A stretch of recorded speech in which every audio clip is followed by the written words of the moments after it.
Why am I even talking about all this? Like, what is the big deal? Who cares about holidays? But this just felt like a totally new thing. So I really wanted to try it. No, I can't stand it when it's a blue sky and there isn't a cloud around. So Pope Gregory the 13th changes the calendar to go to January 1st. I've just been walking through the land and I've been seeing the blossoms and I've been hearing the birds. There's like hawks near me because every artist needs inspiration. And anyways, if you want to see me talk about these hats more, there's the previous video, which I will link. It is very ripe for creative energy. I mean, it's spring, you know.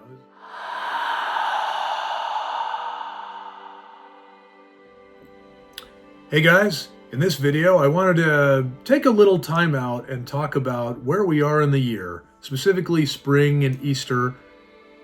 I think it's usually an energy that we all overlook. And I've recently been learning a little bit more about like the history of these holidays or this time of year.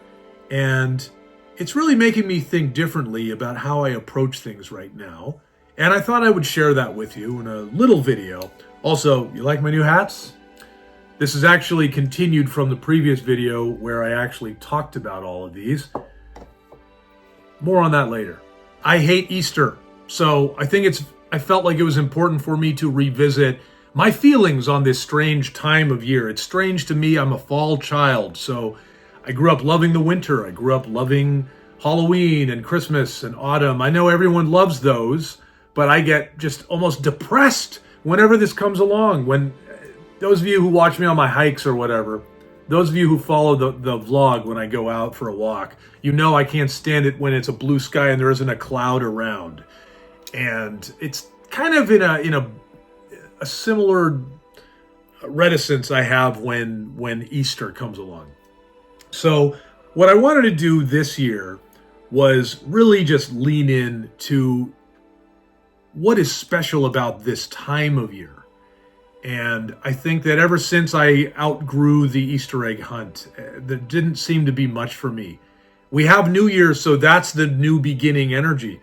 But as I've looked into kind of the histories, it isn't really until the Pope Gregory the 13th, he introduces the Gregorian calendar in 1582. And that's pretty much when we move to celebrating the new year at January 1st.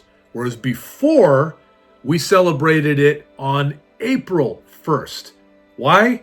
Because that is pretty much right by the spring equinox. So it's a very different setup. And to me, this makes so much more sense because we celebrate New Year's, but it's on the heels of Christmas.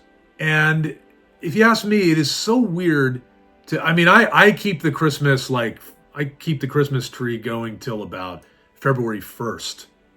And which is kind of the old Yule tradition according to some histories. But it just kind of makes a little more sense. It isn't like, oh, Christmas is done now, take out the tree and everything. But you want the tree to just kind of like germinate there, because you got like maybe 2 weeks. I've put so much time into decorating the thing, and it just feels like a shame to just go, okay, that's it. I'm going to cut it up and send it away. But it really doesn't seem to have a place because you've just given another holiday. There's people who try to get the tree out before New Year's in January. So to me, the whole thing's always felt rushed and unnatural. Like, I think it was close to New Year's this last year where I just kind of learned about this and I started looking it up. And it was a tradition that you did all your New Year's stuff when spring began. And since then I was like, you know what? I don't care if I'm going to utilize that New Year energy in January, but I will be damned if I miss out on doing it in spring. I really want to go and do some new beginning stuff 2.0. I really did it in a big way. I launched this vlog, and it's demanded a lot, and it's been a beautiful thing to behold. It's been really exciting, and let's change hats here, shall we? This is the Easter rose. Yeah, I had just done an unboxing video, so I'm kind of, but I wanted to make the histories a separate video. So now this is the hair. Oh, that feels so good. Look at that. Nice and pink. So one of the things I wanted to do was, hey, when I'm in the fall or in Halloween, sometimes it's influencing what I wear, which influences my moods. I think everyone should do that, like really hone in on things that make you feel happy and excited, and that can change your mood just by how you wear. Sometimes you need to look at things differently. You can turn your whole life around in a moment if you look at things differently. Easier said than done. But what if you just wore some shoes you never wear? Buy some clothes that are different from what you usually buy, And I think that's a very exciting way to reinvent yourself, reinvent the moment. So I absolutely love what hats do to me. They really just affect me. And I think that a company like this really does that. And so I thought, hey, one way, the reason I'm bringing up this part is because this year, if I want to do something different for Easter and spring, let's start with my attitude. So, two ways I'm doing that. One, I'm going to do some actions. I'm going to do some strategy. What do I want to do for the next several months here? This is a new beginning. If I'm going from here to next spring, or if I want to go from here to December, or if I want to go from here till fall. But I want to really make a demarcation so that everything feels different. It isn't just, I was going to say it isn't just a ceremony, but that is the ceremony. So that's one thing. The other thing is, let's start with some fun. Let's wear some colors that you don't usually wear. Let's really bring in the spring. So I invested in, I'm really committing. And this is kind of exciting. I see something very new, something very different. I see things that are also different from what I wear, but also I can see myself in them. And so it kind of it's bridging the gap, I don't really wear pink that much. So this is kind of makes it work. So what that's telling me, and I'm an artist, I like to work with color, I like paints, colors say a lot of things, but that's telling me visually that you can do this, you can fit into this. And I feel like it's a different side of me that comes out in it, which is pretty nice. I think that when you have this, I guess you have to have this holiday, And why am I even talking about all this? What is the big deal? Who cares about holidays? But this just felt like a totally new thing. So I really wanted to try it, right? But I think that it makes more sense when I, as a artist, writer, ghost storyteller, talk about Halloween and the importance of the deeper meaning in Halloween. Celebrating of the harvest, like Samhain. Celebrating the other side, the people who've crossed over. Acknowledging that there is this whole thing we don't understand, we don't know about, but we pay homage to that. I absolutely love the lore. I love the old stories. They tell us so many beautiful things that we should all be paying attention to. When I look at the meaning behind the spring and the other cultures that celebrated, this is a new time. Let's worship the egg. Let's worship the blossoms of the flowers. Let's worship the mating season. Hey. And these are it's so easy to just be in kind of a funk.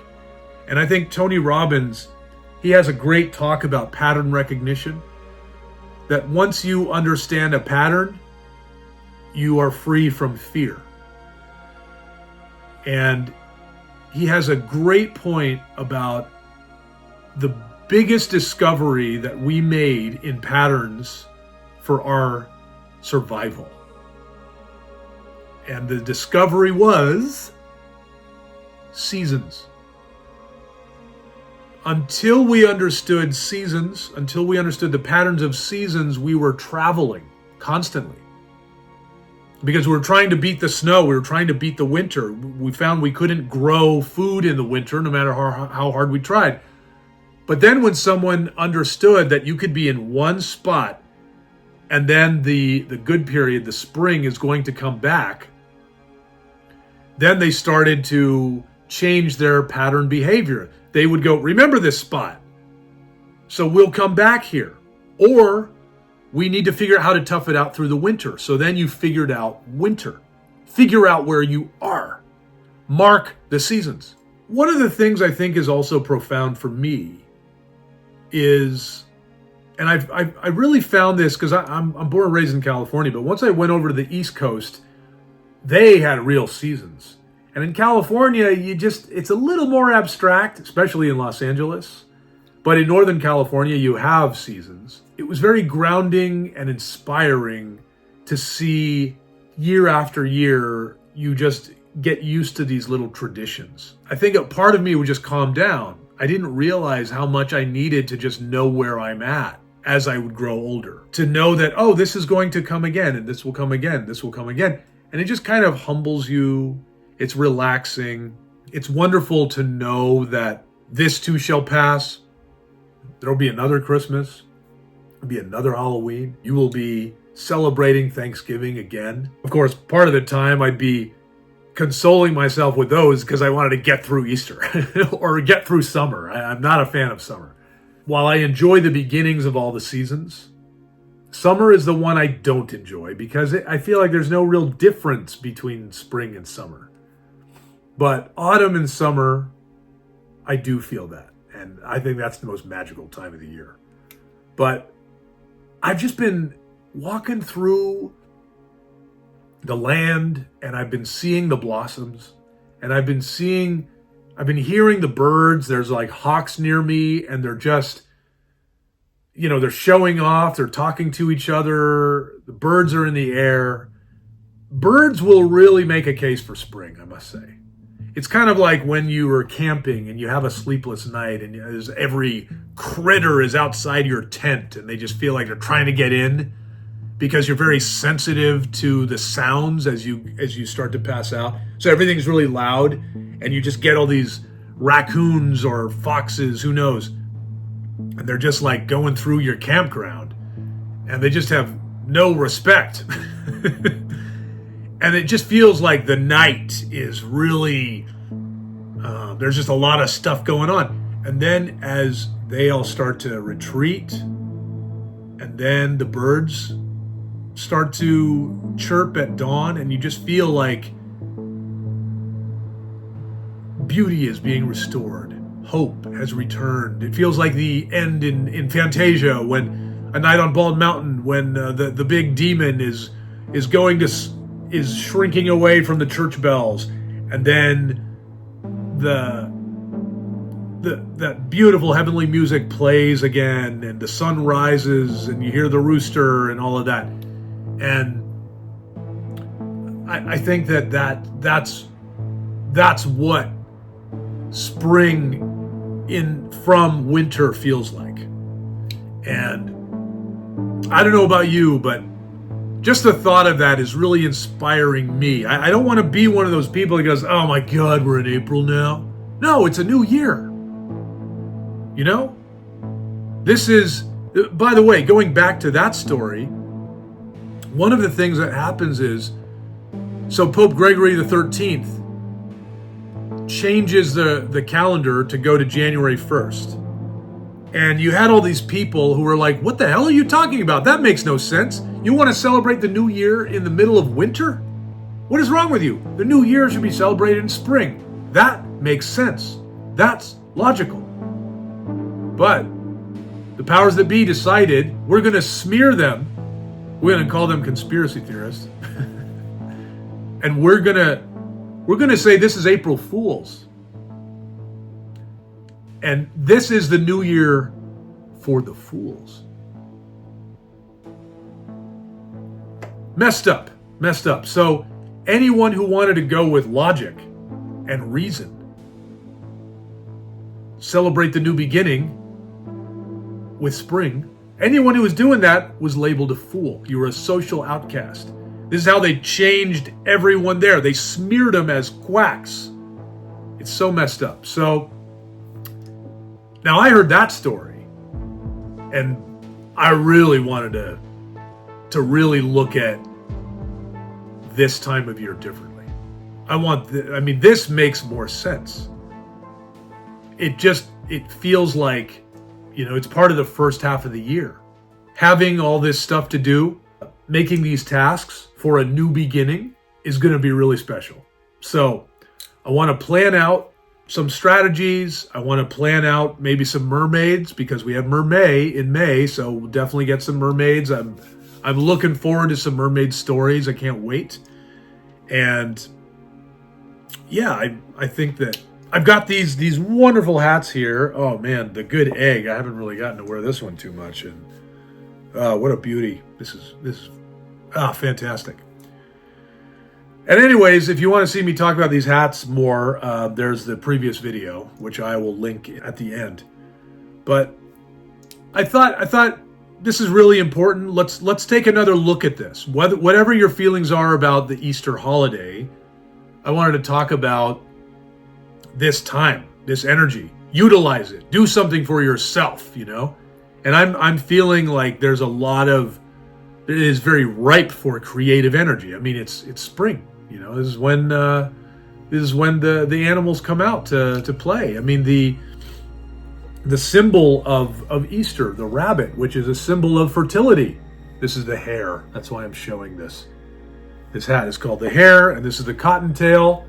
So yeah, we've got eggs, we've got rabbits. These are symbols of fertility for reasons I don't know. I probably don't even need to explain there, right?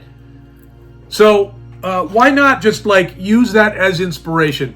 That's what it is. That's why I'm doing this, because every artist needs inspiration, right? If I'm going to make something, if you're going to make something, whether you're an artist or you're you're in real estate or engineering, who knows? You will thrive in many ways on inspiration and creativity. I find it best to take clues from the environment. I don't want to just think everything, on my own. I want to see, where am I at? How do I exist somewhat in harmony? Because that is going to bring me the closest to my path, if I can just hone in on where we are at. So that's pretty much why I wanted to just talk about this, discuss this. This was just a different kind of thing. I guess it's just I'm not walking and talking about it. But I couldn't do it with 4 hats, so I hope that makes sense. It's fun. This is, I think, episode 58. Wow. Crazy. Since January, Since late January, this is episode 58 now. We're in early April. I only bring that up because when I first started, I had all these new ideas and everything was new. And, I always have new ideas that I'm talking about, but, the ways of doing them, I kind of have been able to settle in certain ways, but this just felt like a totally new thing. So I really wanted to try it. So that is kind of this epiphany I've been having that I wanted to share with you, is that please don't think about this time of year as just another time that we can just be, bored and how would you maybe take where you are in your life and look at it differently, knowing that this is a time for new beginnings? How would you do that? And that's the value of what I've found recently, and that's what I'm going for. That's what I'm committing to. You don't have to do it in this way. I think I guess this is what works for me. Anyway, I would love to hear what you think about this. Maybe you have thoughts on Easter. I'd love to know maybe your favorite holiday even, or holidays. Let me know what you think. And make sure you hit like on this video. And hopefully you got some value of it. If you did, please hit that like button. Hopefully you got some value on this. I'd love for you to hit that like button, support me there, subscribe to the channel. Check out some of the links in the description. Generally, I'm writing ghost stories, but this is kind of vlog format, so you get to share more of me with you. And anyways, I hope you enjoyed this video. If you'd like to learn more about these fun hats that I got that are gonna change my life, I think, Check out this video.